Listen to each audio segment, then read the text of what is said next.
we're trying to figure it out. I'll set up an offering plate for future weeks so I can afford to spend time in my workday to work out audio problems. But anyway. Oh, hey guys, how's it going? Good. We're all connected, and it seems to be working now. Damn it. Okay. I was trying to see who could be first, but anyway, all right, cool. All right. So I think we should just probably get into some of the articles. Start flying through some stuff here. Okay. All right. So the first one I queued up, it's kind of a quick one.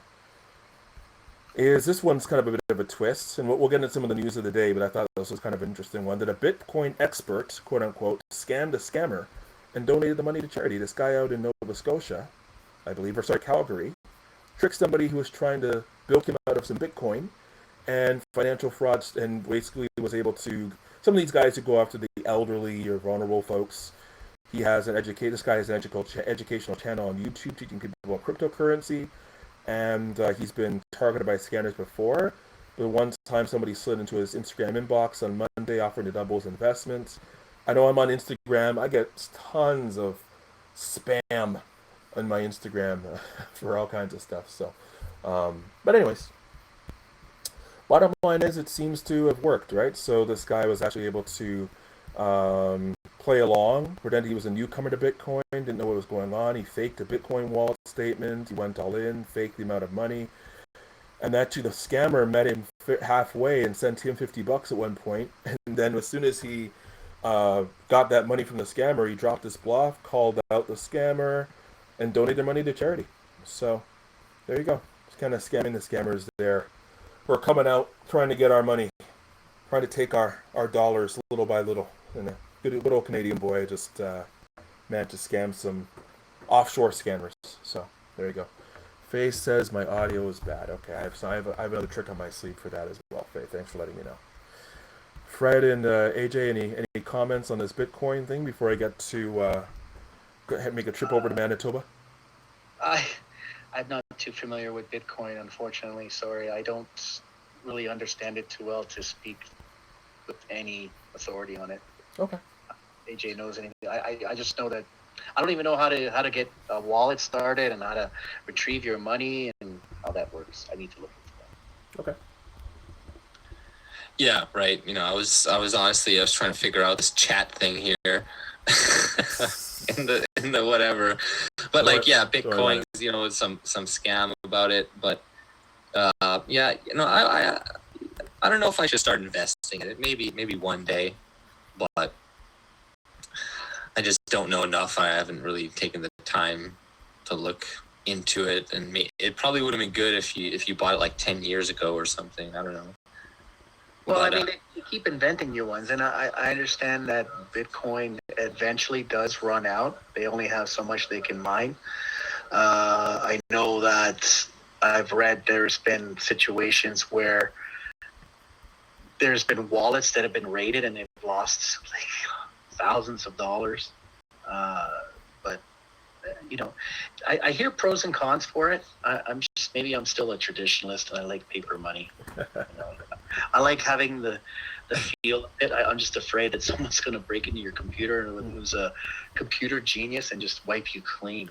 Well, actually, it's actually a bit more secure. It's painfully secure. Like there's a case of a Bitcoin or cryptocurrency exchange where the guy who was running it had like the only password with like the 2-factor authentication key, and he had a heart attack on a mountain and died, and people couldn't get into it because it had 2 factors. So they had like the one physical factor, but they didn't know the password that he knew, and they never cracked it. So there was like $150 million worth of stuff that was locked in there because they couldn't get in.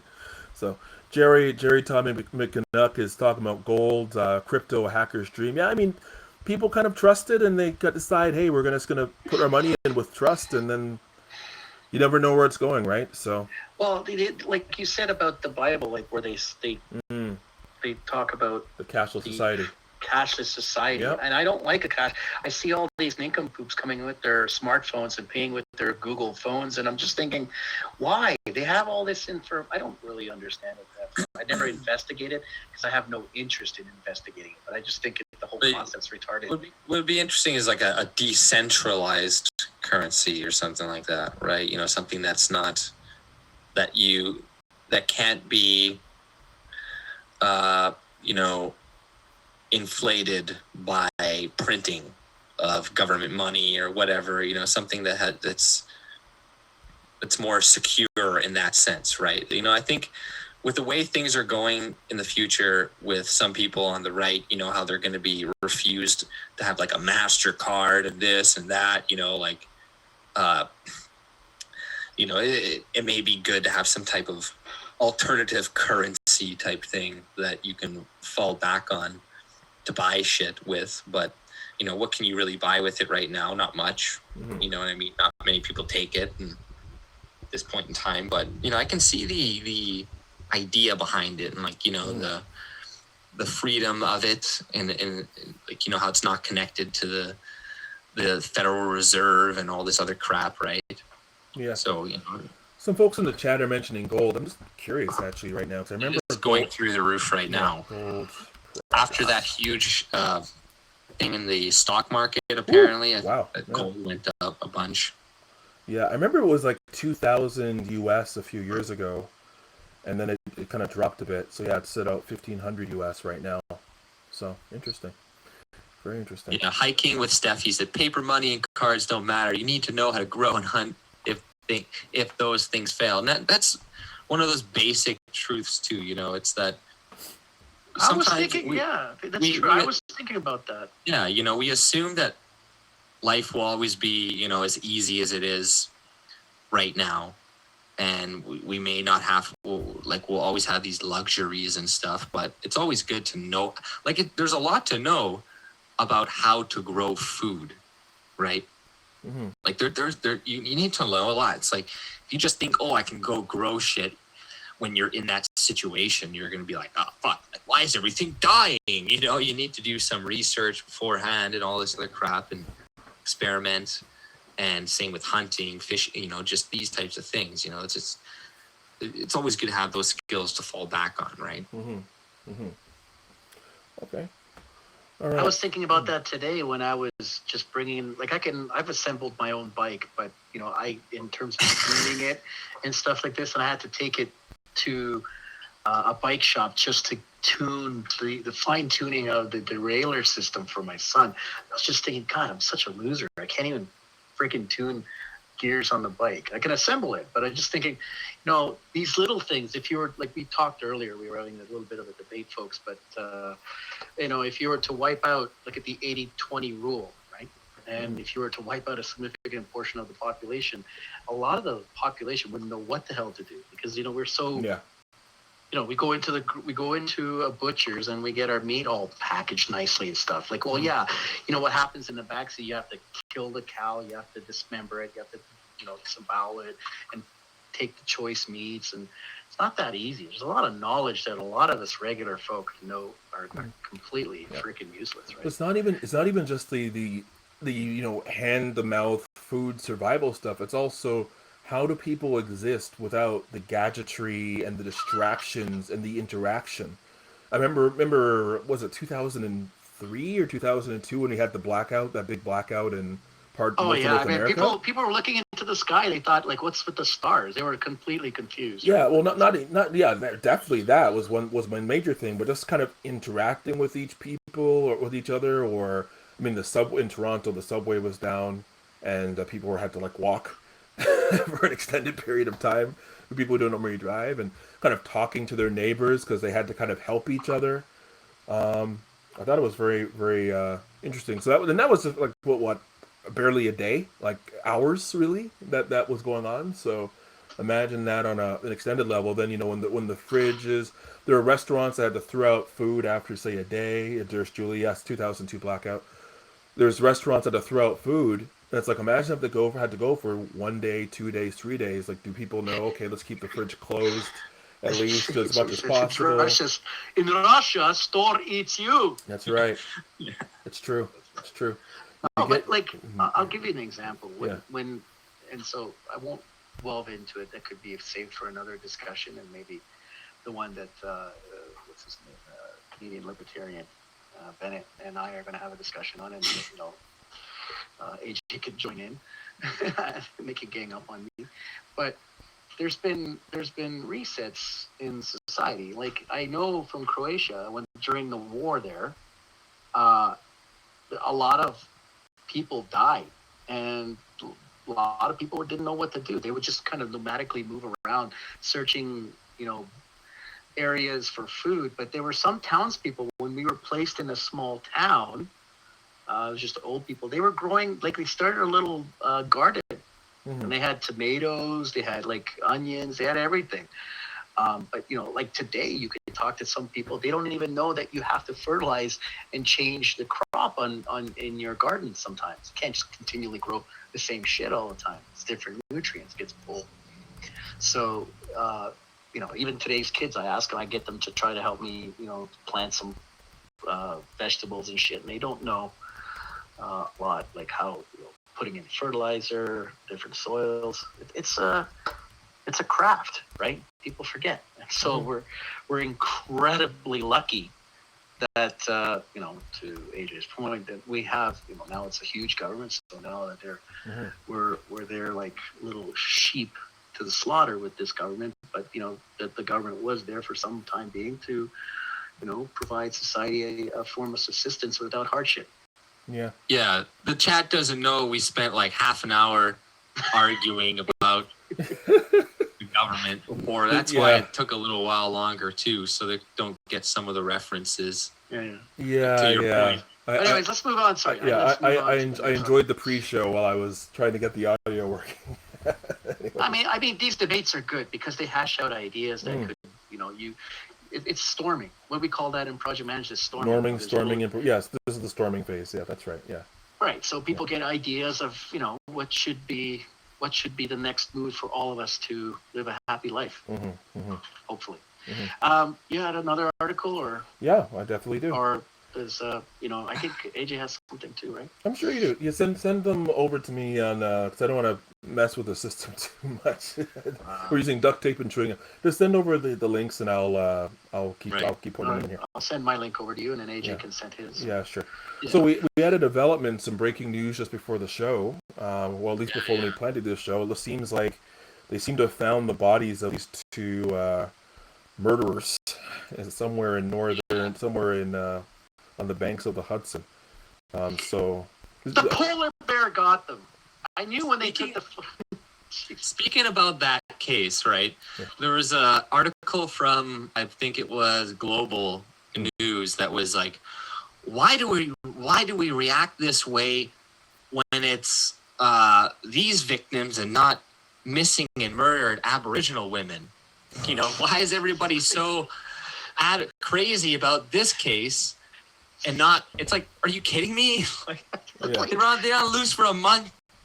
And they killed random Australian kids, man. Well, they kill a couple Australians too. Yeah. Like, that's kind of like a big deal when you kill foreign nationals and stuff, like foreign people. Here's another person. We're so short-sighted, honestly. And then it's getting a lot of attention probably because they're kind of like they're white and they're this, they're like, on the loose. And then now it's like, why is this getting so much attention? What about the missing and murdered Aboriginal women? That's the whole article. I was like, oh my God, are you kidding me? You're going to make this into like a fucking racial issue? Look, it comes, when it comes to that situation, and I tie it to other communities where people get shot or killed, but nobody comes forward. These things happen to people, in the most cases, that already know them. Like, I'm pretty sure some of the people who are close, they need to break through in that community to get that community to out the people who are doing this to their community. 72% of missing and murdered Aboriginal women, it's within the home. Yeah. And that goes for any kind of... It's not even prostitution. Yeah, and that goes for any kind of assault or abuse across the human spectrum. It is always... Even people getting into car accidents. It happens most commonly within 2 kilometers of your home. It's an area you trust and you think you know, and people get comfortable, they make mistakes.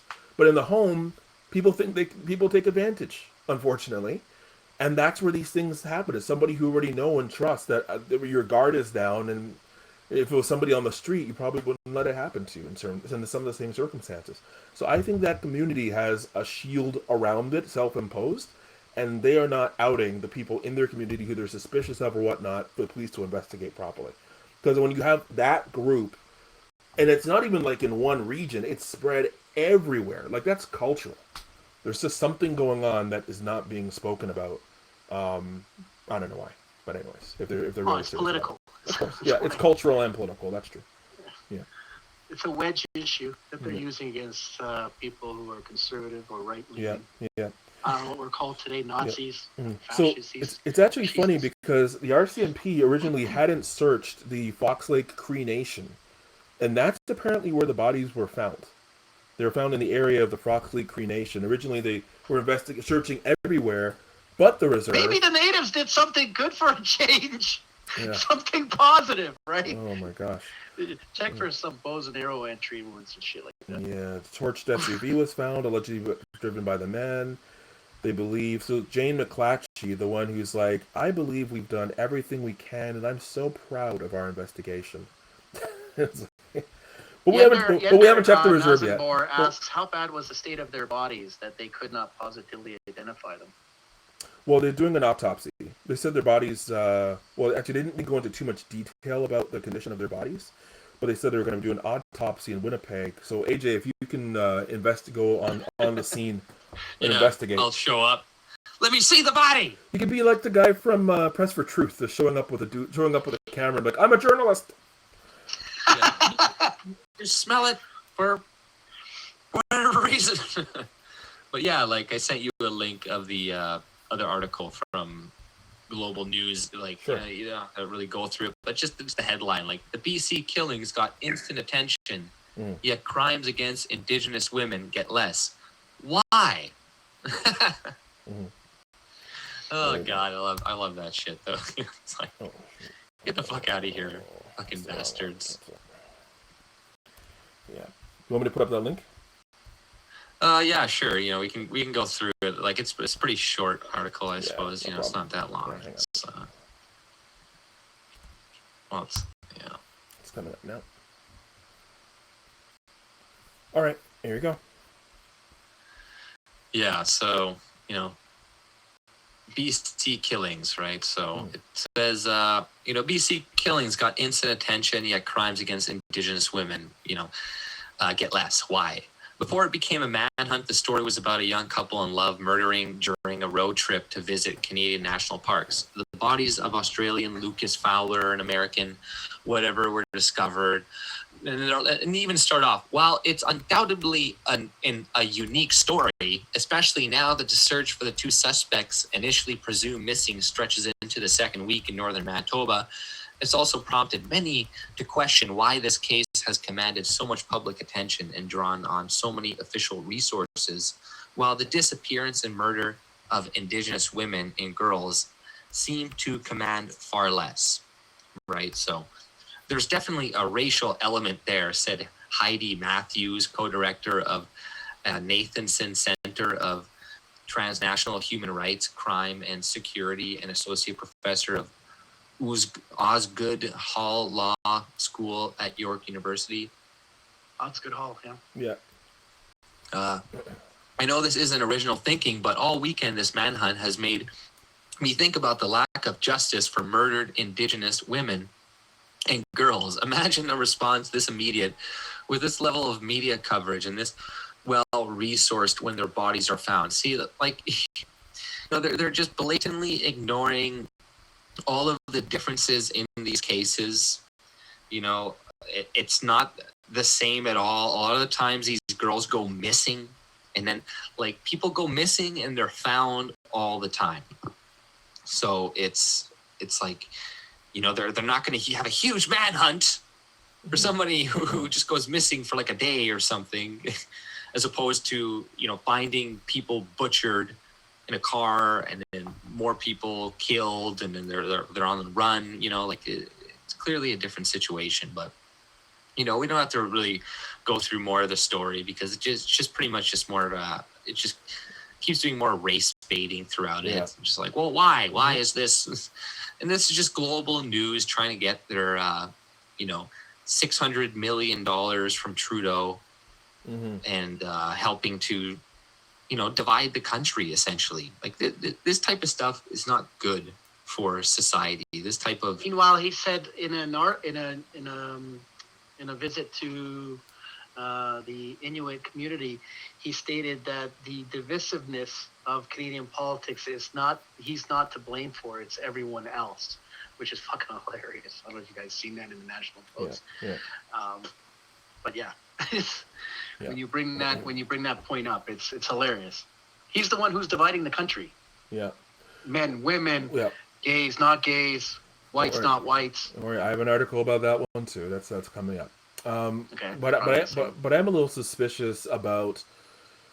I hate to be that guy, but I mean things are so crazy these days. I'm almost suspicious about the fact that they have to kind of get an autopsy to be identified, and like. If they're not the same guys, are they going to report it? Are they not going to? I don't know. I have to make sure that it's the same guys. I don't know. I mean, hopefully it is. Hopefully these guys are off the streets, but I don't know. So we'll see. Okay. How about we move on to the next one? And that we got the bodies. We got those two. So next. Interesting for this particular audience, I thought. Canadians who hold strong links to political parties more likely to be misinformed about politics, study said. So, let me show this one. Sorry, just before you go on, I want to read something here. I'm looking at stats. Yeah, partisans. Yeah, go ahead. Sorry, I just want to read something here that I'm looking at on StatsCan. Sure. Rate of Aboriginal persons accused of homicide 12 times higher than non-Aboriginal persons. 38% of persons accused of homicide were reported by police as Aboriginal, a proportion of which had been increasing since 2014 when it was 31%. The rate of Aboriginal persons accused of homicide in 2017 was 12 times higher compared to non-natives accused persons. This is similar to previous years where the rate of natives accused was at least 9 times higher than non-natives accused. But what's happening to all the missing and murdered Aboriginal women?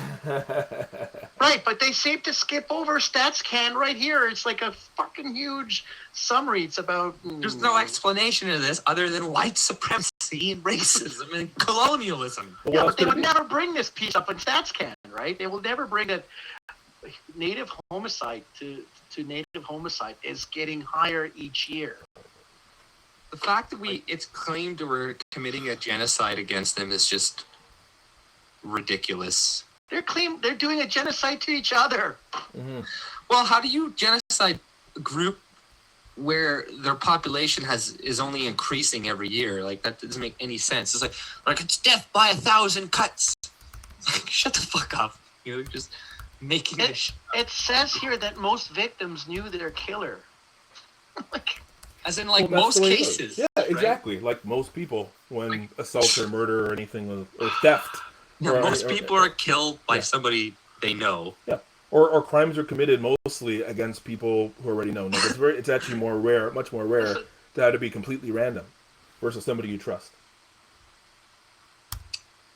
Right, and that's not to diminish, if there's an increase of random assaults and stuff like that, which does happen. It's like, some people will say that, be like, well, you're more likely to die from this or that, right? And shut the fuck up. It also says that 19% of those murders were Native gang related. So, of course they're going to skip this shit, right? It's in StatsCan. It's in the own government files. It's, I'll provide the link to everybody in the chat. Sure. So they can go there and read it. Very interesting stuff. So when some shithead SJW liberal nut job starts, claiming shit, he's going, well, here's the link. Go to the StatsCan, read it up. Mm-hmm. Let's see them argue that. Yeah, they'll find a way. I saw one. I sent you a link too. It just has to do with my city. If anybody's in Winnipeg, it's like I got an article from CBC. It's like sex offender at high risk of reoffending will likely live in Winnipeg. Police warn. And I'm like, oh God. So at least they gave me a description of the guy. But if anybody else lives in the area or something, lives in this part of the town, don't go there. Yeah, Stats are hate speech. Jerry says stats are hate speech. It's That's true. very true. It's true. Remember what Occasional Cortex said? Don't worry about the facts. Sometimes we have to go beyond the facts. Yeah. So, folks, we need to take a quick break, and we'll be back in about a minute to move on to the next article. Was it 40 minutes yet?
Okay, folks, let's make sure you can hear us again. Okay. Please, chat, let us know if you can. Point fire. I don't think I would have bet on us being able to find a way to return. Yeah, we gotta figure out a new way of this. Why do we have to do that? Come back every 40 minutes or something? It's because this tool that I'm trying to share screens and whatnot has a 40-minute limit for when you have more than 3 people using it. Otherwise, you have to pay. It's worth it. I use it for work. That's why I wanted to try it. Fred and I were very successful using it on Wednesday, so that's it. Speaking of Fred, well, I guess it's like fucking shit now, though. Basically. So he said my ears. So. Okay. All right. The mic is probably fucked. That's great. Hang on. Okay. Yeah, sorry guys, I agree. Try this here.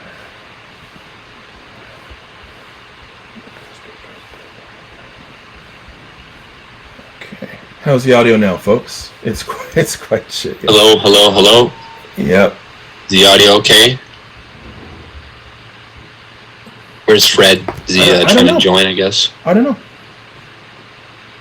Okay, I'll be back in 2 seconds. It's quiet as shit now. It's quite shit. Yes, never mind. Ah, shit.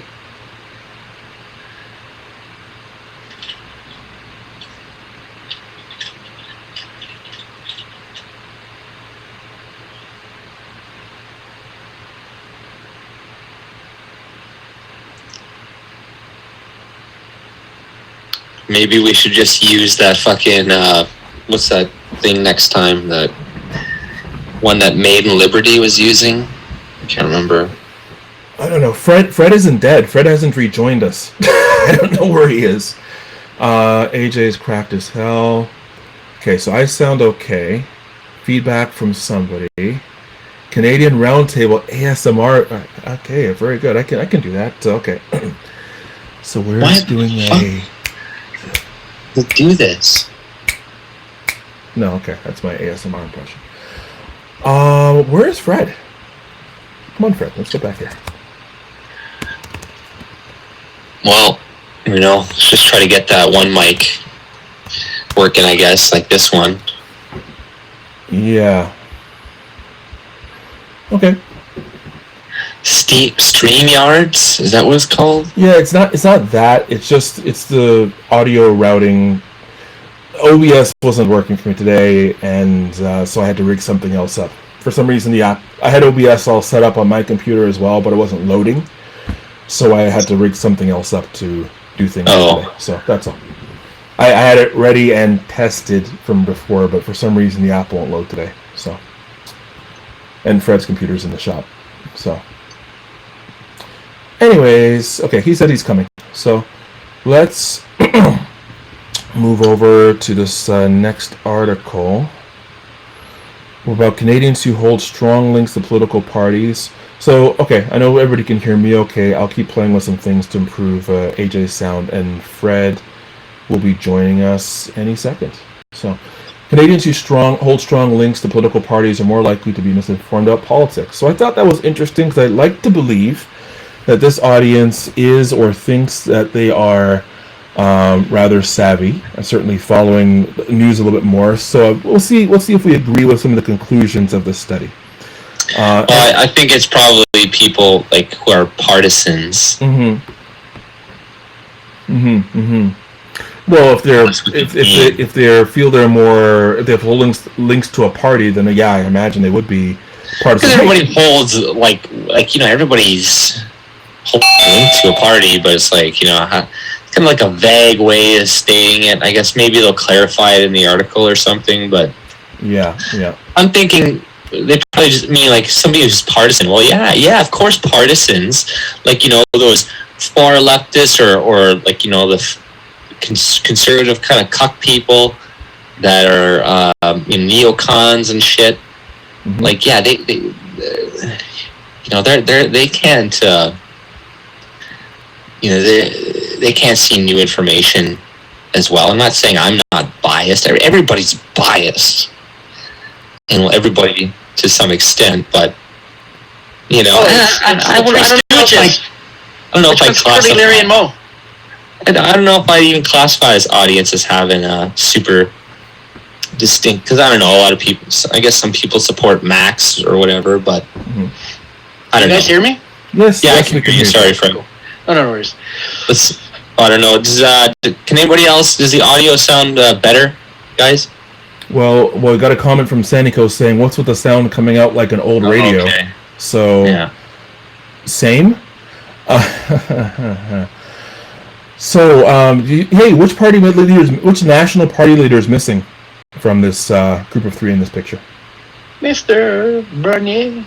Monsieur Bernier is missing, but he only has one seat. So, these graphics make me angry. Yes. Is he supporting the pussy movement, like with the color? I don't know, that hat color. He's a strong feminist. So is that a pussy hat? That's not a real turban, is it? No, he's virtue signaling. It's a dog. He's a closet trans. You know what it is? You know what it is? It's a dog whistle. That's what it is. I was seeing something on I think it was Rebel or something. They were talking about these new debate things that they're trying to implement for the upcoming debates, or Trudeau, put in place, and there's like 3 different criteria that they have to meet, and like I think one of them is like having, I don't know, a party member and cabinet. I can't remember exactly what it is, but something to pretty much try to exclude Bernier from the debates, right? Like so specifically, that's they're going to allow May and Elizabeth May and whomever else to participate, but. So did you guys start going through the article? Because I like what it says at the bottom there. Oh, no, we haven't. Most are more likely to be misinformed about key political issues than more political neutral voters. So, yeah, right. It's just, we're all dummies.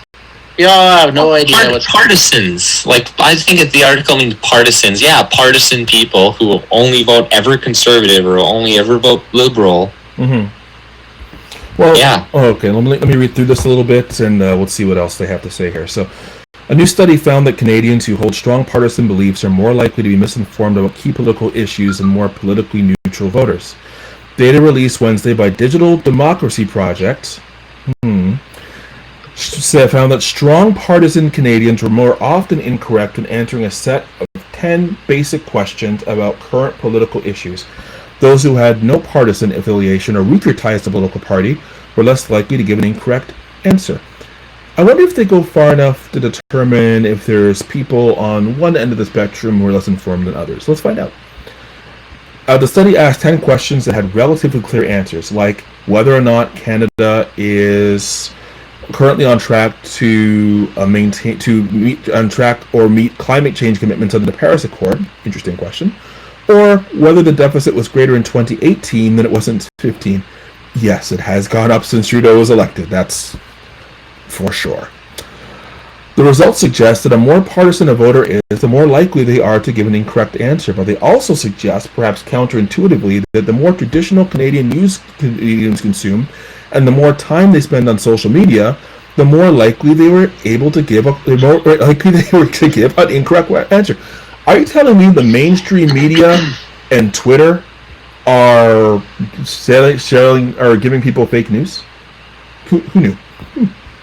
Media consumption is often equipping partisans with arguments to support their position as it is correcting them on facts, because the facts on these things are actually hard to pin down. Over the course of the federal election campaign, I think you're going to find that people are going to have different sets of facts depending on what their views are, and they're going to find those informed by what they read in traditional media outlets. The Digital Democracy Project is a partnership between the Public Policy Forum, Freddie might want to look into who's behind the Public Policy Forum, and the Max Bell School of Public Policy. Probably. And the Max... No, I'm kidding. Whatever. Why not? And the Max Bell... or Koch, the Koch brothers, or the Irvings. Anyways, they're the Max Bell School of Public Policy at McGill University. In the weeks leading up to the federal election, the project is tracking Canadians' media consumption, social media usage, and the digital discussion around Canadian politics to put together a picture of how political information flows through the electorate. The initial report, released Thursday, found that most Canadians trust traditional media organizations to accurately report political news. The survey asked respondents to rank their idiots. Yeah, right. That's why they're all misinformed. Yeah. So interesting. So look, most Canadians trust media organizations, but let's look at the numbers in a second and look at that scale. What media? Like, they're just kind of like lumping them all together. So it's like, I trust the Star. Yeah. I trust the Toronto Sun. Yep. I trust AJ. No, that's definitely alternative news. Canadians trust mainstream news organizations 5.8 out of 10. This is what they're indicating is trust. So 5.8 out of 10 at similar levels as their friends and family. 6%, 6 out of 10. Canadians are comparatively much less trusting of the information provided by the major political parties, 4.8, I'm surprised it's not lower, and what they read on social media, 3.3 for all respondents, 4.2 for respondents who indicate they use social media for political views in the past week. And unlike American voters, Canadians don't seem to choose where they get their news from based on their partisan leanings. Well, unlike American voters, there are no major Canadian conservative options here. I just read the mainstream media all the time. That's where I get the majority of my news is CBC and whatever else, because I'm like, I want to see what everything, and then you have to look at alternative media too, because there's just shit that they're not going to be covering or talking about. Yep. That they will and shit. There's like this one guy in Toronto. I had this one. It's like this guy. He's like on the loose. Here, I have a thing. They don't give the guys race or anything like that, which is kind of like annoying. Because you're like, really short hair. He's a short man. White shirt. Yeah. Whatever. And you're like, okay. Why isn't the news reporting on this? Guy's not still in the loose, but it's like Toronto news release, sexual assault. This guy hit a woman. A man approached a woman and struck her on the head with a piece of concrete. The man produced a knife and sexually assaulted the woman. Passerby in the area confronted the man. The suspect fled the scene. The woman sustained injuries and was transported to hospital by paramedics. The suspect is described as 6 foot, mid to late 20s, thin build, short black hair. He was wearing a red short sleeve shirt. black track pants with white vertical stripes, black and white sneakers, and a black backpack. And then they release like an image, it's like, it's looks like some one of like the people who crossed the border illegally or something into Canada, right? Like probably one of these illegal migrants or something, right? But it's like, yeah, the CBC isn't reporting on that. It's like that's some relevant news. I was like August 1st, like hopefully they caught that guy, etc. But they're gonna report on stuff like, hey, is the coverage about these two killers on the loose, is it different from the coverage about missing and murdered Aboriginal women? Why? Oh, So boy. while you guys have been talking, I've been looking into the public policy forum, and guess who? It was started by a lady and of small hat persuasion, and in Calgary. So so much for the Cowboys. She started the organization to do a handshake, essentially between private sector businesses and the government, because she thought that that government would be left to its own devices would become corrupt. Meanwhile, some of the award winners in this organization include Mark Carney and Louise Arbour. If you know Louise Arbour, she's the Montreal former prosecutor.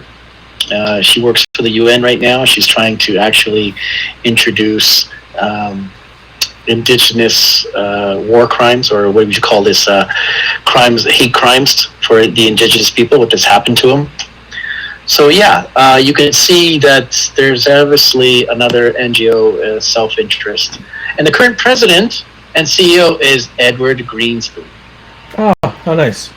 Yeah. Greensman. He worked for Bloomberg. Where is he? What's his last name again? Greenspoon or Spun. Oh. It's just Greenspan? it's only Yeah, yeah. Sigalo. It's okay. He's chosen. Like, Is he? listen, these diverse groups, so to speak. Listen, when Leroy Jackson is the president of that group, call me. All right. In the meantime, they're just as biased as the people they claim to go against. So, anyways. So heavily left leaning. Just seeing if there's anything else here that I wanted to share. They said that actually CBC TV Online and CBC News Online seem to be the leading across partisan lines. But again, there's no. I mean, yes, there's Sun Media, but even still, there isn't like that's. They won't go as far as say for someone who's conservative, as far as say a Fox News does in the U.S. or whatnot. Like we just don't have the same sources here that they do down there. Although it's really just Fox against the world down there too. There's also a disconnect between, and this is also very important, what most voters are concerned about and what political issues take up the most oxygen in the press. In other words, what distractions are in the press versus what people actually care about. So, I thought it was interesting. So for example, people thought the environment, healthcare, and the economy were the most pressing issues. But meanwhile, journalists spent a lot of time talking about ethical issues like SNC Lavalin, and foreign affairs and the public listed most issues as much less important. So, interesting. Well, so that's that article. Any other thoughts or questions on this one, guys?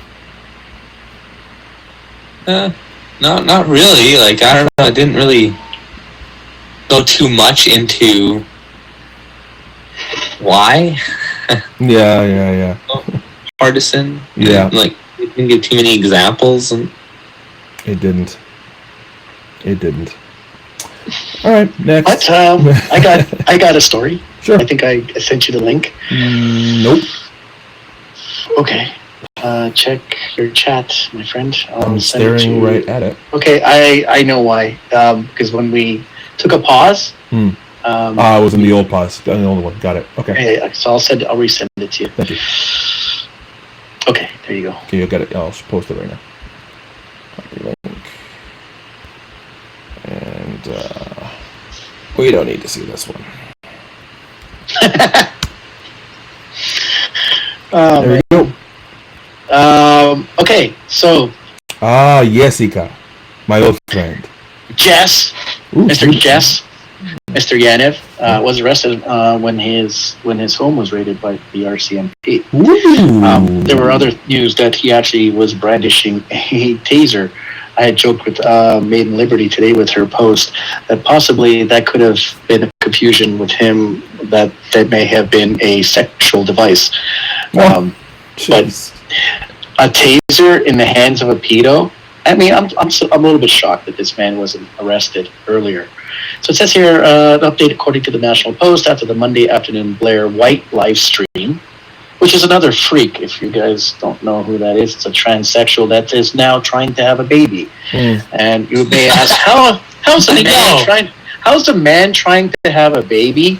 Well, freaks are freaks, right? So this is how that's going to play out. He's going to wear one of those stomach things that's going to he's going to get multiple sizes of it to kind of do thing. Mm-hmm. Meanwhile, he's either going to have a surrogate or he's just going to steal one.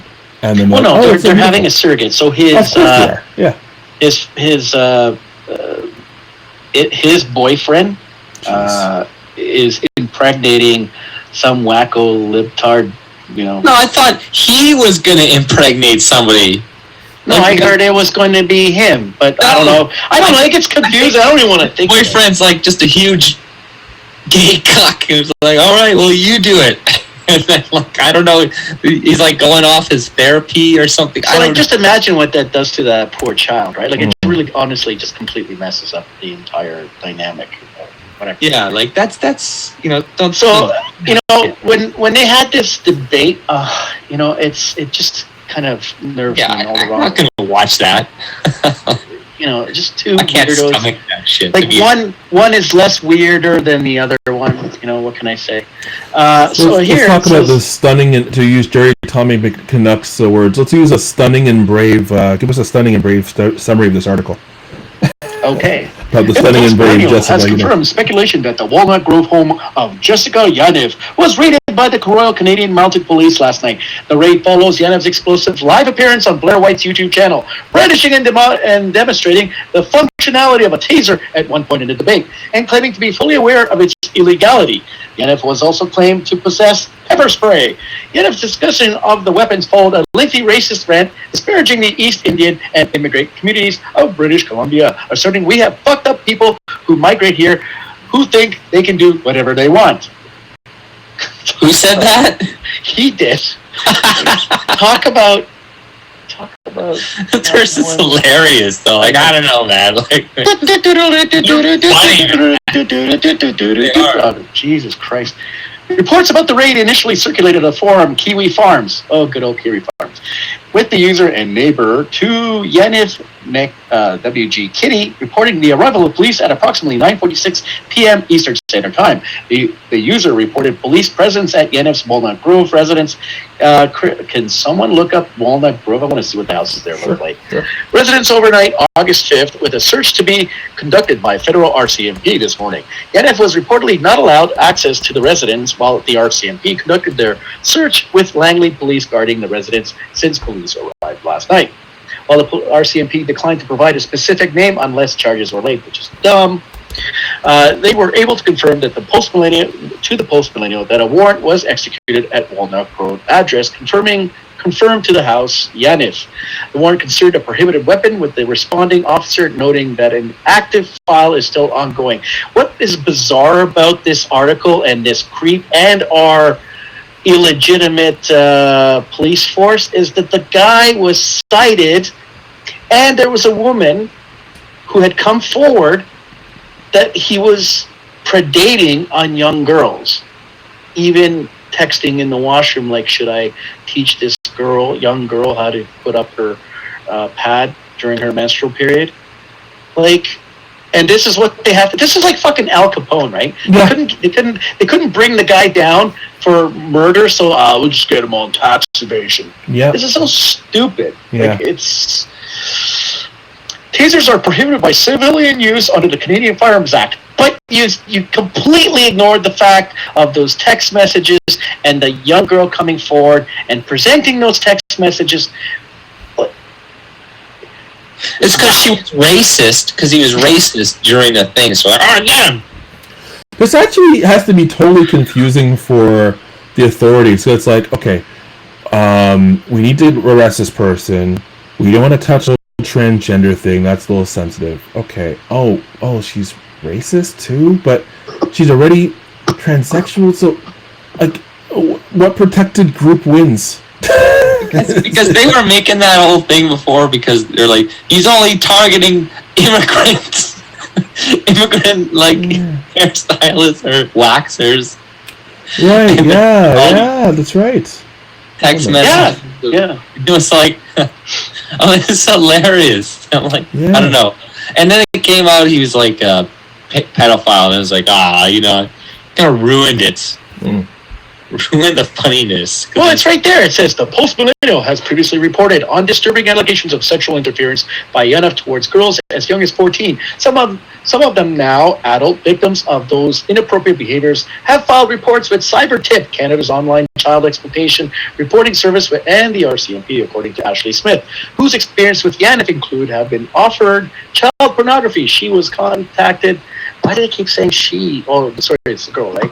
Contacted by the RCMP last night. So great, maybe they'll even have pedo charges. But guaranteed in this country, he'll be out in a year doing the same shit again. You know, these guys should get the electric chair. I mean, I don't. If anyone's watched, I'm really upset with Donald Trump and what he's saying about violent video games, and now probably working with Twitter and YouTube to, look at your comments if you say anything negative or, that could be construed as white supremacist. But I like how he says, "I'm going to bring the death penalty back." So, guys like this should be strapped to a chair and turned on high. It's funny. I just got my new phone and I signed up, or it was like, I don't know, some Apple News or something like that, and it gave me some notification. It was like Politico. It was like, fact check Trump. Regardless of what he says, he's actually making it easier for people to have guns, blah blah blah, or whatever. So I'm like, okay, well, that just sounds good to me. Like trying to make it sound bad, or like fact check or whatever. He's actually made it. They're trying to ease, or maybe that's just what they're saying, right? To scare Democratic voters, etc. Pravada said, "Watch Canadians start chanting waxer balls." Yeah, that's why. When I heard about this story like a year ago, and he was going around asking people, and I was like, "Fuck it!" I'm like, "No, if you don't support." If you think that person needs to bake a cake, then you need to wax their balls. And like, well, that's different. Handling a balls is not the same as baking a cake. I'm like, yeah, it is. It's the same. It's close enough. And I think it's still along the same lines. It's kind of like, hey, man, it's freedom of association. Either you believe in it or you don't. Either the guy can not make a cake for that person, or you gotta wax their balls. I thought middle ground. I thought this fucking nonsense stopped when that MMA trans fighter cracked the skull open of a woman fighter. He was fighting the woman's. He's a man. I thought the nonsense would stop and say, "Okay, guys, this is dangerous." No, Fred. That was stunning and brave. Okay. I guess cracking women's skulls is stunning and brave. Hey, by the way, my OBS works now. Go figure. Anyway, so let's keep going. Is there anything else in this one you wanted to bring up about? Is there anything new about this? Does this happen yesterday or like pretty recently? It happened a day. Well, he was on the YouTube channel about I think a day and a half ago, and then right after that he was brandishing. He was just showing out. Hey, look, I got a taser. Yeah, I can taser my little victims. So find them around the corner. Yeah, taser them and get just enough to disable them so I can throw them into my white van. Oh, creepy. Well, at least this person is. Are they out? Like they were arrested, but are they out, or are they still behind bars? No, I think they've been released. But I see that released from a holding cell. Yeah. So actually, back on the street. Actually, says they'll be released in Winnipeg. They'll be like, oh, this person's going to be living in Winnipeg now. Yeah. Along with the other pedophile. Actually, it says here... likely to reoffend. Yeah, it says that too in your article, Fred. According to the National Post, Yanef claims that after she was released from a holding cell, she called the police again to report that somebody sent child porn to her computer through Facebook Messenger. I mean, the picture she requested? Yeah. Okay. I mean, the picture she requested or the picture she took? Of other people. Just trying to cover his tracks or whatever. Basically, yeah. I don't know how it ended up on here. I was watching one of those. My guilty pleasure is these stupid court TV shows that I usually have going on during my workday in the background. And I was watching some show today, and the guy is just like, "Yes, we have photos. Like, how did you get those pictures? From your social media? Like, is that you? Yeah, that's me. Is that you doing this? Yeah, that's me. Well, then it doesn't matter how we got them." Oh, these guys will just lie into. I wonder where Ogre is playing into this, right? I'm sure he's there somewhere in the sidelines. Shrek? Yeah. You mean Shrek, the ogre? Yeah, Shrek. Yeah, that's one. Yeah. Okay. I'm sure they're That's fake buddy bosom buddies. with the Conservative Party. I'm sure they're fake bosom buddies. Is the stream still going? Because I don't know. Yeah, it's still going. Yeah, it's still going. The chat's going. I'm monitoring the dashboard. So yeah, it's Okay. going. Yeah. I just saw a gray screen pop up. So No, it's going. I see the article. Yeah, so that gray screen you just saw was my OBS working when it did 2 hours ago. So go figure. To Jerry's point, right? Our justice system is pathetic. I mean, True. fine. I mean, at least in the U.S., they still have states that have the death penalty. Yay! But I do have to agree with what Jerry pointed out, was they let Homolka out, right? Who raped and killed her own sister with her hubby, and then dismembered their bodies and others in some fields, right? Mm-hmm. And she's working with kids, with little kids. Yep. And they were like, and she got upset about that when it was reported on. Listen, Maiden, you should go over to that school and do something about it, right? Yeah, Maiden, just give them Give her the old, I disavow any violence. I'm just kidding. Jesus.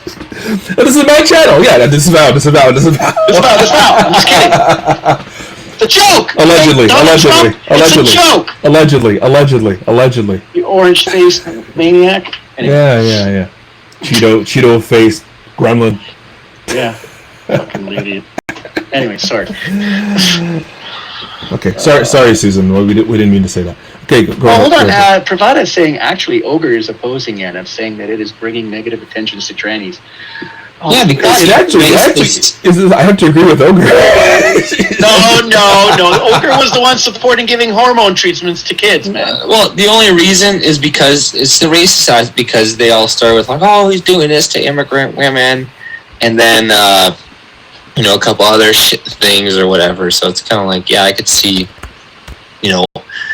and because it's affecting women, they're like, what, when I saw it happening, I was kind of yes, this is being used against people. I'm this is great. I wonder if it was a guy, one of those Filipino nurses who's a little bit flaky or light in a loafer, and you have to wash my balls, and the Filipinos, oh no, I don't wash balls, I clean, no happy ending.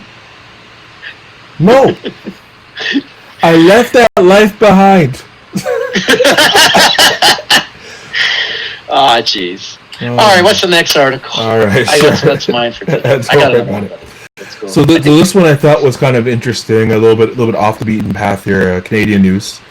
Misdialed 911 call leads RCMP to home with 100 unsecured guns. They took our guns. Anyways, some of these are pictures. Shit. Yeah. Did they raid AJ's home? What the fuck? No, this is in Nova Scotia. So, where's Joe Hazelton these days? What's he up to? Yeah, he's been kind of been a little quiet lately. Yeah, because he's mourning his stash, his cash has been raided. He's been preaching the word, right? Well, the good word of justice by bullet. You guys notice how I was gone this weekend in Manitoba in the countryside, and those two guys were murdered, found dead in a bush. Yep. I know, thanks for reminding me, because when I saw the article come up, I was kind of like, man, that's where AJ, because I saw the videos, you're out in the brush, you almost drank some puddle water. My neck quad, Yeah, and your quad out there, we didn't see you, you had like the machine. We didn't find a body out there. Yeah. He's looking for soft soil. Yeah, we didn't see your Gatling gun like mounted on there, but we know you had one. Just ready to just rat-a-tat-tat. I stopped the video and I just kept going north. Yeah. That wasn't the phone he was holding. Right. It was a laser. So it was a laser sight. Oh fuck! Pew pew. I love how this article starts. RCMP stumbled upon. They just stumbled upon it. Well, let's missed out 911 call, so it's the wrong address. Those are some ugly guns, though, man. Those are not. You look at some of the weapons that are seized in the States. Yeah. This is Mickey Mouse. This, Right? this is like a gun collector. Do they even fire? I don't know. That's the thing. This is like a gun collector's collection of long guns, which you don't have to register in Canada, so collect. And it looks like, I don't know if this equipment in the back here is actually stuff they seized, like looks like some flak jackets or something. I don't know. Let's read along and see what happened.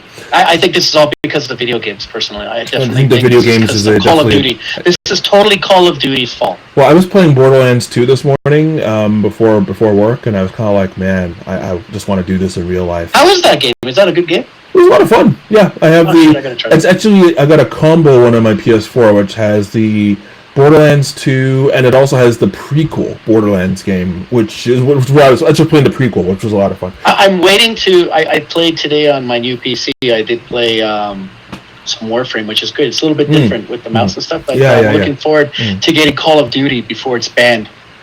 The new Call of Duty.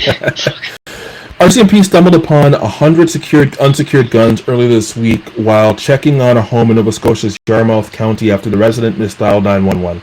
A 73-year-old man was arrested and faces charges of unsafe storage. 73, he's a collector.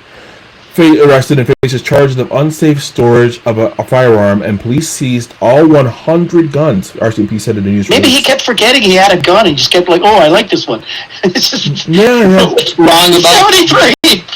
That many guns. Yeah. So the unusual discovery was made Monday at 11 a.m. while police were checking to ensure that there was no emergency at his Sheboygan, sorry for East Coasters mispronouncing that, home.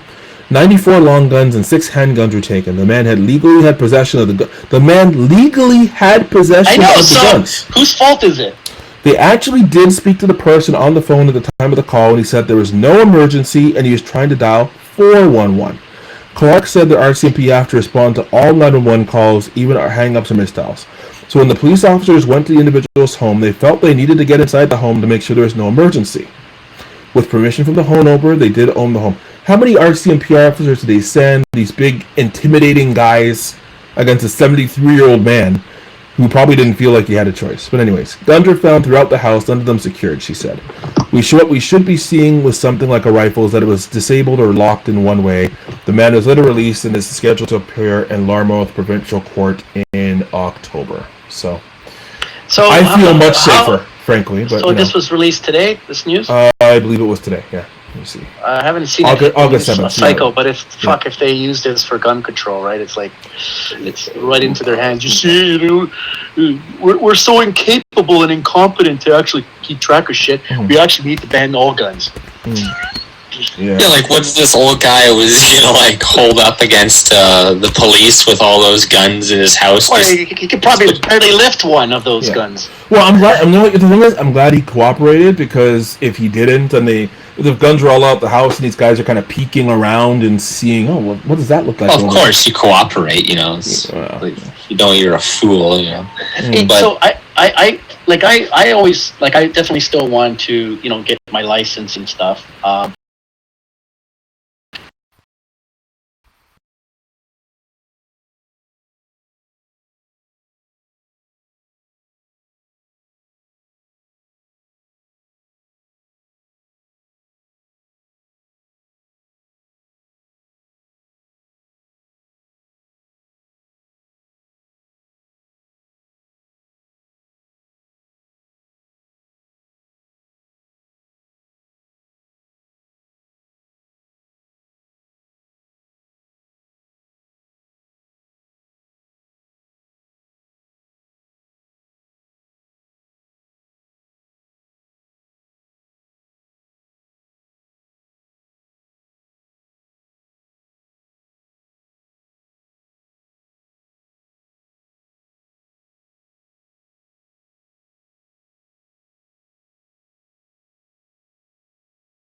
but let's see if they can hear us now. There's a few second delay, of course, but hopefully they can hear us shortly.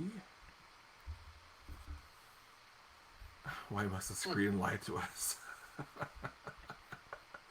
We will be back. This isn't like, guys. This isn't like when Dad went for milk and never came back.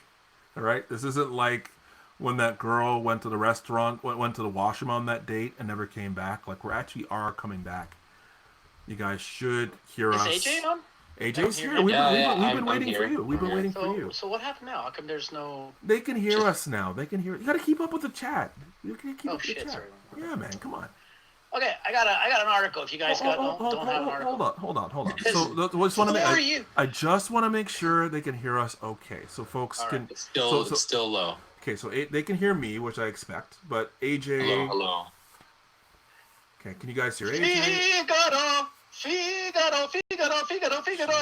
Can I mute Fred? Where's that button to mute Fred? Okay, all three. Okay, if Faye says we're good, then we're good. That's all I need to hear. All right. Fred, did you have an article you wanted to share? I don't know. Do you guys have one? I have several, but it's up to if you have something you want to share, then send it over. Have an article. Yeah. Give me a sec. Yeah, it's YouTube's fault. Yeah, so I know Faye mentioned something about that 40-minute limit. We weren't there yet. We had about 5 minutes to go. We weren't. And even my streaming application I'm using tonight, which is called Stage 10 Studio, and it's kind of It's Donald Trump's new organization working with the FBI and Twitter and YouTube that's kind of cutting us off. So Fred, the article you just sent me, I have queued up already. That's like that's like actually 2 articles away.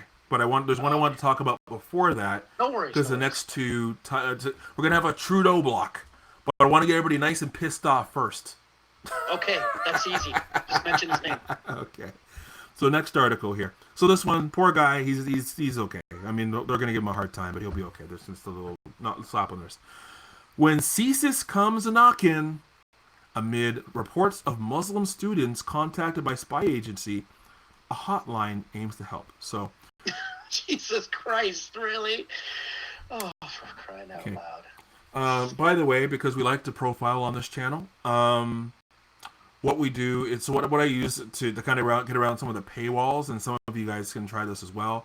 It's called outline.com. I think AJ, you sent me something on it as well. It also takes out all the ads and stuff too. Dude, I can't see anything on the screen though. You're not presenting the article. I just see the. I'm sorry. I'm still showing that. So in Zoom you can see it, Fred, but that's for everybody else. That's right. Yeah. For everybody else, they can't see it. So let me fix that also right now. archive.is. Yes. And you can bypass paywalls with that site too. Yes, that's right. Okay. So thank you for mentioning that. But you know what I did for you guys? I went and got a damn membership with National Post. Oh, you don't need that. What are you, a fool? You don't need that. Yes, use Archive, and you can use Archive or. I didn't know. Thanks, now. Now I have to go cancel it anyway. Well, yeah, cancel. Get your money back. Just tell them they stole your credit card and. Right. Okay, so Sidewalk says they're not getting any audio. So, I'm not taking computer advice from Chris. Whatever. There we go. All right, now you guys can see. Okay, yeah, and I can see it in my monitoring feed again. Let me try again. When the CSIS comes a knockin', and the beds are rockin'. No, just kidding. When CSIS comes knockin', amid reports of Muslim students contacted by spy agency, hotline aims to help. So, receiving a phone call or visit, and again, profiling. So here's our author. Or law enforcement. So the picture here is the author of the article. Just heads up.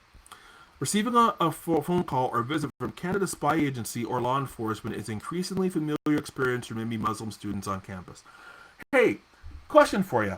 What ethnic group, religion, or age range do the most radicalized at-home people for ISIS come from? Just wondering. You don't need to answer that right now. I think we all know the answer. University of Toronto law graduate Rams Aziz decided to come forward about his experience being approached by CSIS, saying the interactions are causing a chilling effect among Muslim student leaders on campus. Yeah, because you might get caught. Anyways, when Rams Aziz received a nervous phone call from his mother-in-law 2 years ago, it wasn't to check on his new baby. Instead, 2 men were at her door looking for him. The pair identified themselves as public safety officers, asked to speak with Aziz.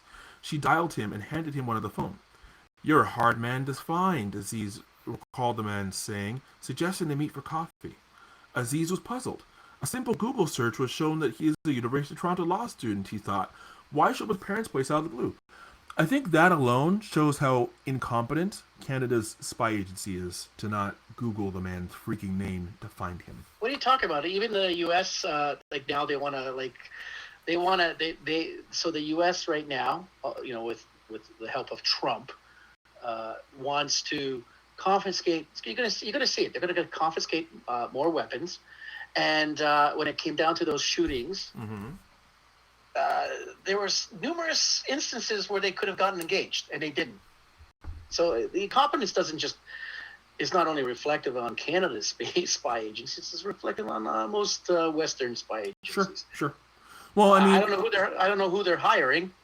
Maybe they dropped their grade levels, but maybe what's coming out of school too. Yeah.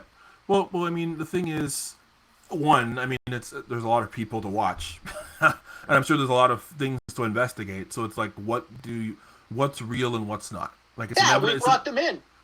Yeah, well, it's inevitable that something's going to happen. But let's keep going here. Now Aziz remembered thinking he didn't know his rights. He's a law student, but anyways, that was before. Now 29, Aziz remembered thinking he didn't know his rights and he didn't know what to do. You feel like a criminal even though you haven't done anything wrong. How do we know? Yep. Surprise visits or phone calls from Canada's spy agency or law enforcement or an increasingly familiar student at many university campuses across the country, with Muslim students obviously often on the receiving end. What reason? That's so weird. What reason would we have to go and look at Muslims in terms of public safety board and anywhere else? That's just totally disproportionate and wrong. I don't know. That's weird. That's just pulling a name out of a hat. Like, you know what I mean? Like stabbing a soldier in Ottawa. Maybe not that. It's a hidden problem that few are willing to speak. Or the people who ran off to Afghanistan to fight, and then they came back here, and they went to the same schools and went to the same mosques. Okay, they're nice people. Yeah, just come back to Canada. Hashtag welcome to Canada. It's a hidden Everybody's problem. a Canadian. It's a hidden problem that few are willing to speak out about because of the stigma.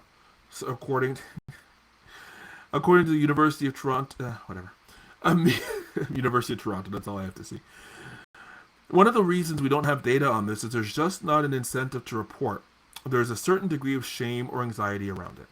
Hassan and Iman are behind a new student support hotline at the University of Toronto's Institute of Islamic Studies. Now, if you remember a few weeks ago, Institute of Islamic Studies. So if you remember a few weeks ago, so hiking with Stephanie, all you're hearing is Chris and Fred because AJ's quietly listening. I'm here. AJ's here. He's just entranced by this article, so don't worry, he's still here. We can hear all of us. Institute of Islamic Studies. A few weeks ago, we were talking about it. We were doing an article where I dug into. I want to say it's Trinity College or Trinity University, University of Toronto. It is their seminary, quote unquote, which is now a multi-faith organization that is partially funded by the Institute of Islamic Studies. So this is a part of the seminary, the twisted seminary at the University of Toronto now. This is what it's become. The Christian seminary, not anymore. Or Concordia College or something. The name of the one in Toronto. In partnership with a variety of Muslim lawyers and then a Muslim group. The project offers pro bono legal support funded by Aga Khan, just joking, to students at the university who have been approached by Canadian intelligence or the RCMP in order to make sure they know their rights before deciding whether or not to meet with an agent. Like they're trying to get information on anything. Like, maybe if there's somebody in your community who they're suspicious of, you being a good Canadian and reporting them so they can investigate them properly. Can you just pause for a moment? Sorry. I can pause, sure. Can you just show the picture I just sent you? The one here? Yeah. 1 sec, I'll send it over. Because I just want to comment on this, because it's related to the article. Sure. Okay, hang on. Let me drag and drop. There you go. Okay. They can see it in a few seconds, but you can start talking. They'll hear you. Well, there you go. These are these may be good, fine, outstanding gentlemen studying law and Islamic studies. You know, maybe just wanting to promote Sharia law. It's nothing wrong with that. And they're just out having a good time in their Adidas slippers and what I can only say is dresses. And, heaven forbid if they may have a call from a spy agency that may have some concerns. So they have a hotline because they may be harassed. Heaven forbid.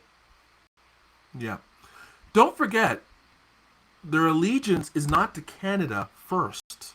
Their allegiance is to their Muslim faith first. By the way, this is at a mall near us. And increasingly, I don't know if you've been there lately, I'm starting to see a lot of this and ninjas. A lot more than what I'm used to. Mm-hmm. But, is that the Best Buy? Yes, that is Best Buy at the mall near us. It's the Best Buy. All the support we give to like potential terrorists or actual terrorists in like Western countries. I saw something, I think it was in the UK, and they were talking about like the Manchester or something, like a lot of the victims had to like sell shit or all this crap to get coverage, and then they like paid for, everything for the terrorists and the people that killed all the people, and you're like, what the hell? And then here they're like, oh, know your rights in case this and that, and it's like, you know what, like, yeah, because a lot of terrorists, right, fucking that are Islamic, and what do you call it, they're going to profile your people more, and that's just reality. I'm sorry to say, hey, guess what, turn in the ones, people in the community know what's going on, turn them in. They use that stupid excuse like the what do you call those Tamil Tigers that they blocked off the whole 401 because the Tamil Tigers, and they're freedom fighters. Yeah, and then the excuses like, why doesn't this community turn it in? And the CBC did this article in support of them. Well, they're afraid if they come out. Oh, bullshit. Oh yes, they're terrorists. Okay. Anyways, let me finish reading this thing, but I got a little soundtrack. It's good. Just want to set the mood. All right, let's keep going. Oh no, that's a little too hip. That's too hip for them. That's what do they call it? Harass. No, but these are but these are students, right? They're hearing our this is their music. They're jamming along to this. By the way, this is the WWE theme for Muhammad Hassan, who was this Arab. It was actually an Italian guy playing an Arab. I like what Sidewalk has to say. And it was Did you see in the chat? No, I haven't seen Maybe if they start drinking booze, they'll lighten up. Yeah, man, have a beer. They all drink booze. That's true. All right, let me keep going here. All right, kill the music, man. No, this music's great. No, you're making my ears bleed. We're gonna lose subs. I'm gonna go from 63 to 62. All right, hang on. All right, man. Hold on. I just want to get to my favorite part. That's the chorus. I don't know how to kill it. That's pretty good. Over there and break that computer. There you go, buddy. All right. Well, Yandor, that's correct. The Saudis do own the wheat board and oil fields. Don't worry. 4 months ago, they did make a statement when they said that they wanted to pull all of their students out of our schools because they were unhappy with Mr. Trudeau. Yeah. That they said all is good, business as usual at the wheat board. Don't worry, folks. Nothing to see here. Yeah. Who the morons who sold it? Like, God, what are these cowboys? I mean, what's AJ doing? Sleeping on his laurels and an old white guy? What are they doing out in the West to allow the Sods to purchase a wheat board? But whatever. Yeah. Also, you have in there, man. Cowboy style. Bring in your little quad. I already killed those two fucking murderers. What the hell more do you want from me? Well, I mean, actually, Fred, since this guy's so easy to Google, how about you Google him, and let's see if he's a study student. Just curious. Yeah, sorry, what? Since this guy, the student's so easy to Google, how about you Google him and see if he's maybe has a study Ramz Aziz, Ramz Is Oh my that God! You know how many people are going to find it like that in Toronto? good luck. Good Let me luck. try. University of Toronto. Apparently, he has there's a million of them there too. Anyways, Okay, well, let me look at it. you get to work on that while I keep reading this. Okay, no problem. I'll do that. All right. Start with just how many students have had interactions with the agencies is unclear. Hassan says he's come across more than 10 such cases in the last 18 months. That's almost a case a month. How much are these people being funded? Anyways, Aziz's story began in 2012. It started with an anonymous phone call. The person on the other end claimed to be a CSIS agent. Aziz was 20 at the time, an undergrad at Dalhousie University and president of its Muslim Student Association. At first, he had thought it to be a prank, but then he said that with the help of the Halifax police, he confirmed it was indeed CSIS, and they wanted to talk. With nothing to hide, he agreed to meet. Let's say your parents will get kidnapped in Pakistan, and somebody makes you do something here that you might not want to do. At least you know that we're here, he said the agents told him. Aziz was speechless. That's so outside my realm of existence, he told CBC. It seemed like they were trying to get information on anything, really. Yeah. A certain degree of shame. That vague questioning is typical of the agency's interactions with students, Iman and Hassan said. Only students? Or anybody? I don't know. It's Sorry, not. I just want to answer, like, there's, when they ask questions like this, and I'm kind of keen to it. Sidewad asks, I don't see the point of being so religious, like wearing boring clothing and stuff. So, in Muhammad, I can't remember which one. I think it was the Sadith, where he said, you must not look like the Kafir or the Israeli, right? So you do everything to not look like. So the long beard and the long dress. You don't want to be raped. Wear modest clothing. So they all conform to that, so they don't look like anyone else. But it's kind of funny because they pigeonhole themselves into that particular look, and they're never able to deviate, right? So, anyways, I just wanted to answer Sidewalk's question. Sure. Because they're living in a desert and it's hot, and they got to wear those long flowy robes. Yeah, the shalwar kameez is good for ventilation. It's like I'm told it's like wearing a skirt. Sometimes you just need a little breeze. Help with the heat. Anyways, I don't know. I think the Scots wear it better. But anyway, go ahead. Well, no, but the Scots show way too much skin for these guys, so got to keep it below the knees. Because they're real men. It's not. Yeah. Anyways. It's not really clear what got them on CSIS's radar in many instances, said Hassan. And CSIS, I am definitely not for the state being in our lives, but I do recognize, of course, there's a significant role for law enforcement. And what CSIS is talking about is, it's a spy business. It's a lot of espionage and a lot of things. They're in the forums.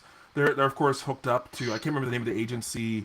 Much like the NSA in the U.S., we do have a Canadian version in Ottawa that has access to all the cables, all the feeds, all the data, and is processing all of it, sharing it with the Five Eyes colleagues. So part of what they're doing, part of the purpose of that, is to monitor electronic transmissions and phone calls and forums and see what's going on, to see if there's something they need to protect people. If you think about it, did everybody all of a sudden forget the Toronto 7?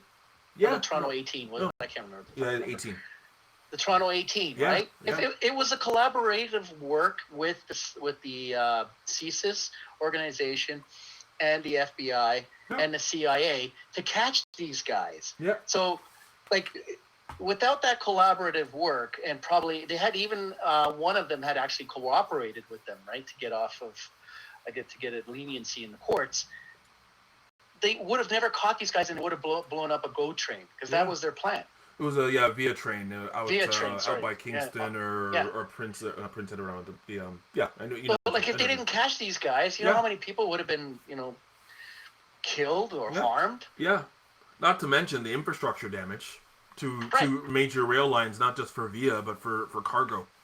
These people, what bugs me is they go around, not all Muslims are bad. Okay, I'm sorry. If I had 10 fingers and there was 10 Muslims and 8 of them were bad, I'm going to lump you in with the bad. I'm sorry, that's just how laws of averages work. Especially if you're not cooperating to turn in the ones that or suspect, because they're in your mosque, they're in your community, they're talking crap about stuff. I mean, and frankly, I lump any group that is not turning in the people who are making that group less safe, who are causing gun violence or whatnot on the streets. I lump them all in the same. They're all complicit, especially if you know what's going on. AJ, do you have any comment? There's some guy who's gonna go and shoot up a place because believes in demographic replacement and shit. And you should tell people, same shit, right? It's like it's about self-policing, right? And obviously people are going to be prejudiced when it comes to averages, and they see and they experience, if you're some I don't know, owner of some convenience store in a certain part of town, and then a certain group of people constantly steal from you, well, you're going to be more suspicious of them. Sure. Naturally, and in a sense, justifiably and smartly. It's not even a word, but like you would be stupid not to discriminate at that point. You know what I mean? Like, let's just say you're living there, and then a certain group of people do always steal from you. Then maybe you should keep an eye on them more and discriminate a little bit more, because you'll save some money in the long term and shit, right? So it's. I remember when I was a kid, like really young, like probably 4 or 5, 6 years old. So one of the first things I remember, actually. And I was in a very multicultural neighborhood at the time. It was really mixed. It was kind of middle class, not too high, not too low.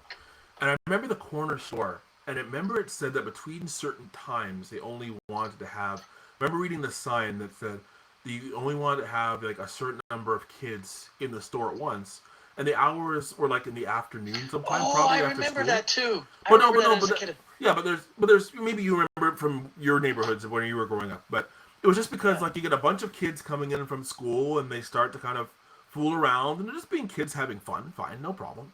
But then stuff goes missing, or stuff gets damaged, or they start to goof around or horse around or shoplift, and the owners have said no, enough is enough. Let's just put the sign up, because there's a trend. Like the kids are doing certain things, and they want to minimize that. They want to mitigate that.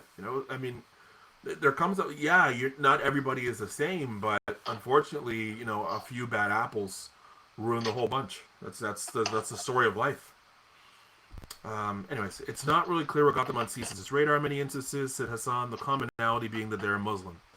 They do generally share similar stories about having been approached to CSIS shortly after leaving campus, invitations to go to a coffee shop to chat. In some of the more disturbing cases, I wonder if it's like one of those, like the Catch a Predator coffee shops, like it's all wired with cameras and sound. And in some of the more disturbing cases, said Hassan, students have even been discouraged from seeking legal advice, which absolutely I disagree with, from the perspective of everybody should know their rights to pursue legal advice, period. Because sometimes law enforcement gets it wrong. Agents. And same with these Muslims here that are here too. Like I say, like CSIS and that. For some people, they're gonna get it wrong, and they're gonna hassle some people that are just trying to study. Yeah, but even then, there's no accusation that's being made. Is it a hassle if you're not guilty? But that's what I mean. Like, that's a hassle, man. If CSIS was knocking on your door and asking you all this shit, about white supremacy or something like, are you a part of a white supremacist group? I guess. So get out of here. It's a hassle, but you have to. But at the same time, and I get being upset about being approached by that and kind of wondering what the hell these guys want with me.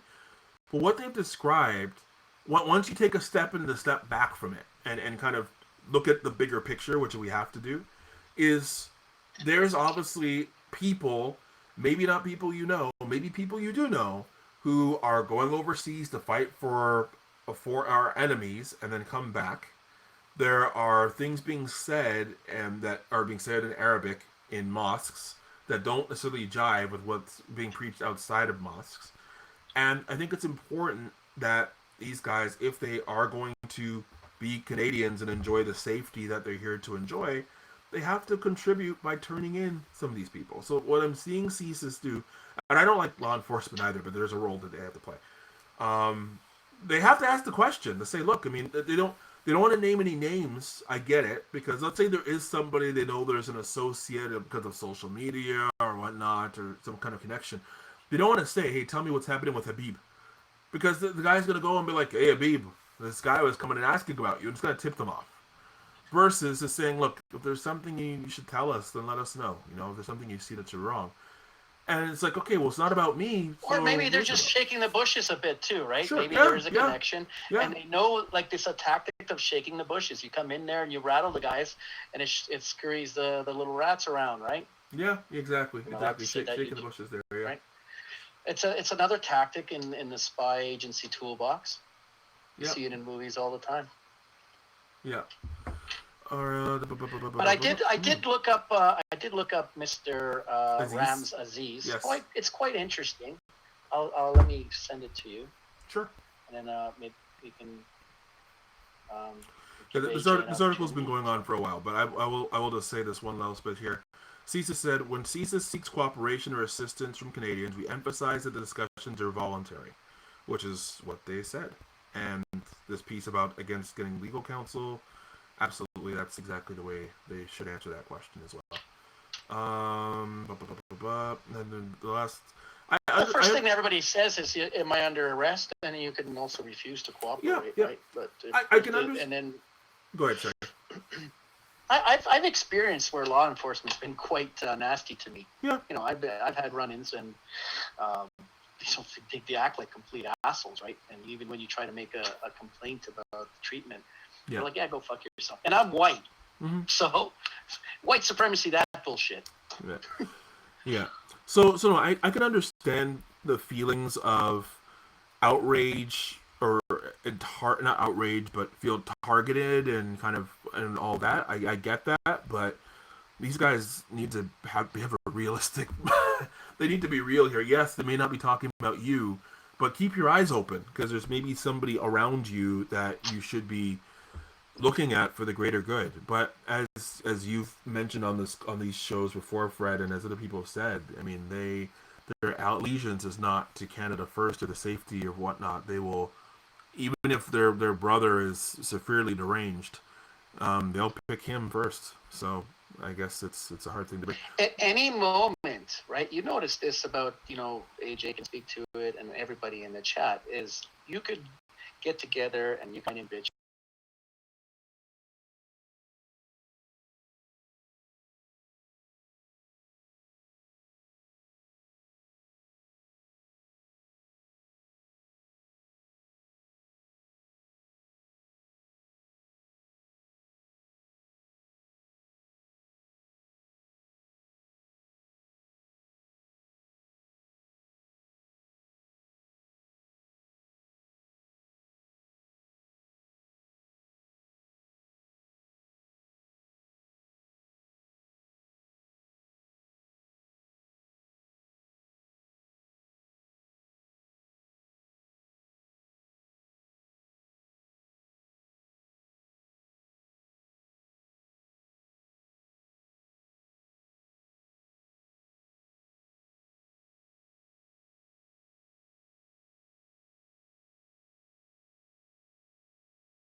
And okay. And I think we're back. Let's just wait a second or two. And okay, 3, 2, 1, I guess. Can you hear?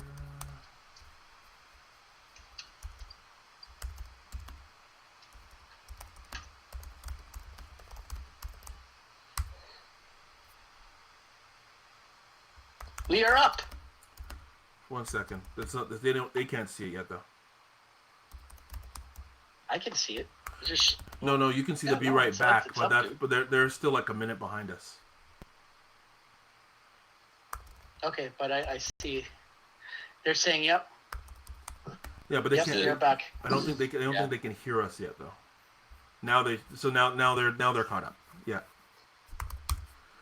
Okay. It looks So, like the stream that they see is about a minute behind what we're actually doing. So maybe a minute or two. Yeah, So that's fine. That's now normal. yeah. So now, So- folks, can you hear us? Just pop something into the chat, but we can keep going. They can see it and they'll be able to hear us shortly. So sorry, where were we with this article? And folks, I don't know what happened there. I didn't touch anything. So another thing. So, anyways. So let's kind of close it off, and I'll just Yeah. show. You wanted me to look up Yeah, tell us about this guy. Rams here for you. Yeah. Go ahead. So I gave you the link. I didn't get it. Do you have the link? I didn't get it. Okay, there you go. You sent it in Telegram or? No, I sent it to you in the Zoom group chat. Oh, okay. That's why I didn't. Sorry, I didn't look there. Got it. Okay. Okay. So Rams entered the last year of JD MBA program at the University of Toronto. Prior to law school, he earned a Bachelor of Science in Neuroscience. Now, folks, I work with a lot of Indians, East Indians, and they come in, to low-level jobs. Apparently, they built the rocket for the space space program in India, and they've actually helped launch a few satellites with NASA.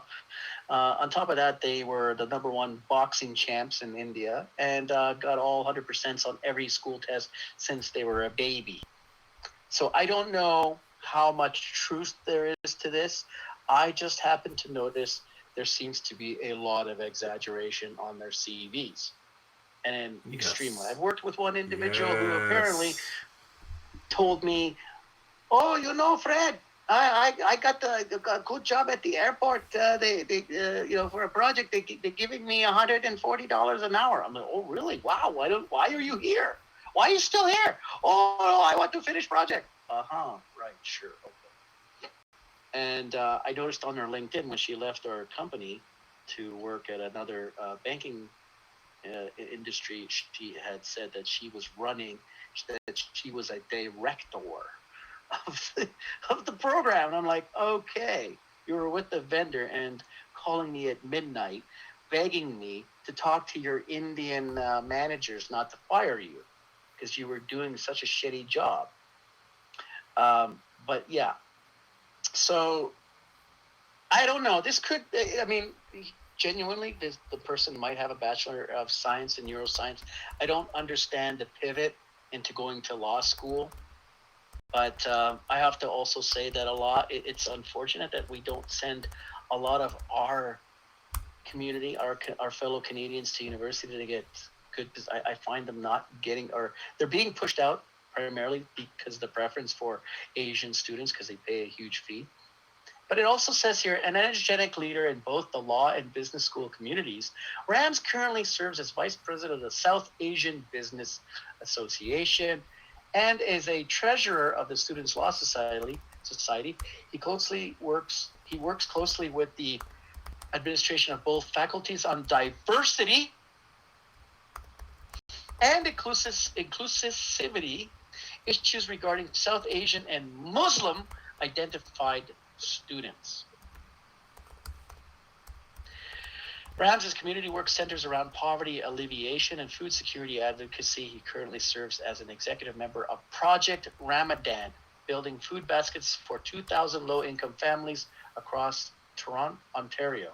But Project Ramadan, which is kind of funny because Ramadan is the Indian belief where you and Muslim belief where you basically fast for a week, which is like so. That's not unusual for Muslims, though. They'll use that fasting time to try and support the less fortunate with food. I know it may sound counterintuitive, but it's But I'd like to know where Project Ramadan is an operating division of the Muslim Welfare Center of Toronto. There you go. Okay. He's also a Muslim Youth Political Fellowship serving as counselor's aide in the office of the deputy mayor. He sounds like a future politician. Yeah. Future liberal politician. This is the kind of, you see, they do it in such a way, right? I'm not saying that this person's has malicious intentions. What I'm saying is that this individual most likely will cater and pander to his own. Sure. And you could see it right now. So, I don't know. What do you think, AJ? Yeah, he'll be a part of the Islamic Party of Ontario. Be one of the running MPs or something. Well, so you mean the Liberal Party? Because that's basically what it's going to be. Yeah, right. Well, yeah, exactly, right. But same thing. Mm-hmm.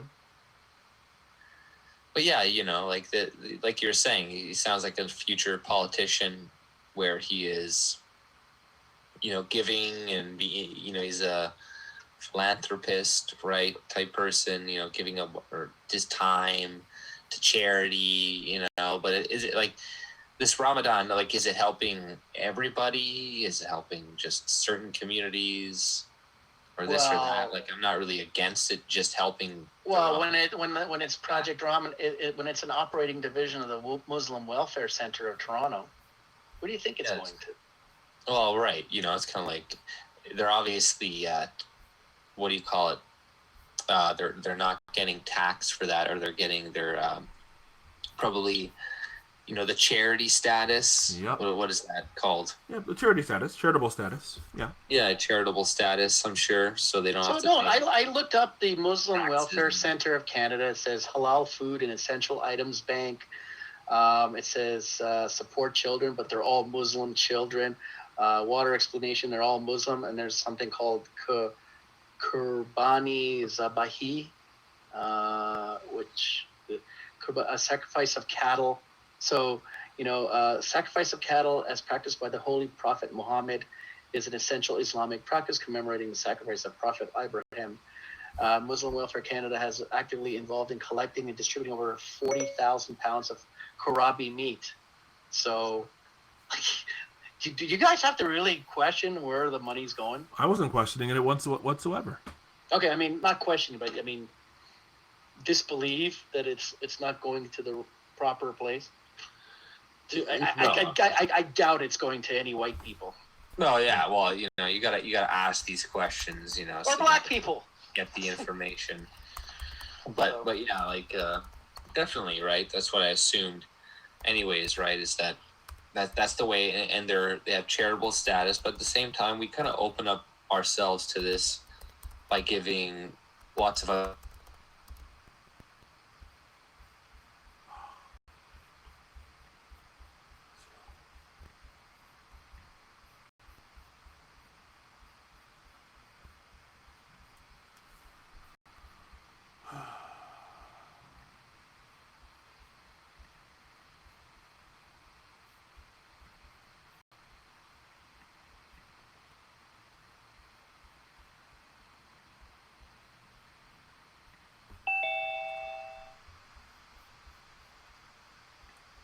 Hello?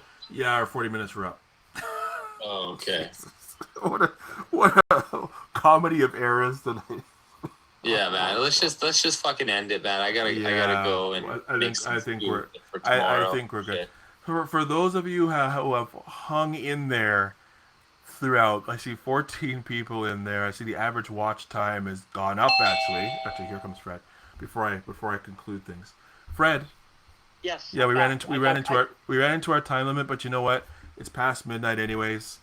I think tonight has been a bit of a comedy of errors technologically, and I think it's time to wrap it up. And I think we just need to figure things out between today and Saturday and come back strong. So, thanks everybody for hanging in. I think we have about 13 people still there. Thank you very much. Sorry so much for the technical issues tonight.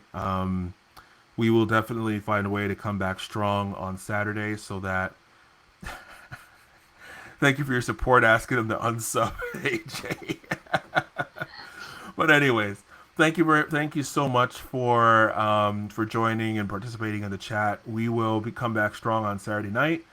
I'll work with Fred between now and then to make sure that everything is up and running the way it needs to be. So my apologies for any of the challenges we had, and we will definitely give you better quality next week. I hope you enjoyed some of the discussion.